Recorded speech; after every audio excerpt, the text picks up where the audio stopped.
अस्सलामुअलैकुम बिस्मिल्लाहिर्रहमानिर्रहीम। अभी हम करेंगे पास्ट परफेक्ट टेंस, यानी कि माजी में जो गुजर चुका है पास्ट। पहले इसका रूल ये है, पहले सब्जेक्ट, काम करने वाला सब्जेक्ट, फिर हैड लगाएंगे प्लस वर्ब की third form.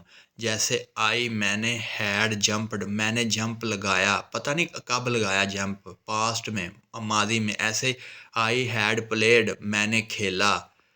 I had pressed, मैंने दबाया, मैंने प्रेस किया। आई हैड ईटन, मैंने खाना खा लिया। आई हैड ईटन, मैंने खा लिया। I had left, I had laughed, मैं हंसा। इसी तरह यू हैड जंप्ड, तुमने जंप लगाया। ही शी इट सिंगुलर है, सिंगुलर के साथ भी had. He she it had jumped. We had jumped, हमने जंप लगाया। You had jumped, they had jumped. Ali had jumped, Ali ने जंप लगाया। सिद्रा हैड जंप्ड, सिद्रा ने जंप लगाया। Sidra had jumped. अगर हमने अगर हमने बनाना है नेगेटिव सेंटेंस तो इसके अंदर नॉट लगा देंगे। Sidra had not jumped. Had Sidra jumped, क्या सिद्रा ने जंप लगाया।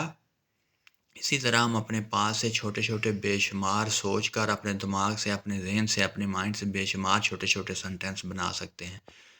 अगर आपको वीडियो अच्छी लगे तो प्लीज़ चैनल को ज़रूर सब्सक्राइब कर दें।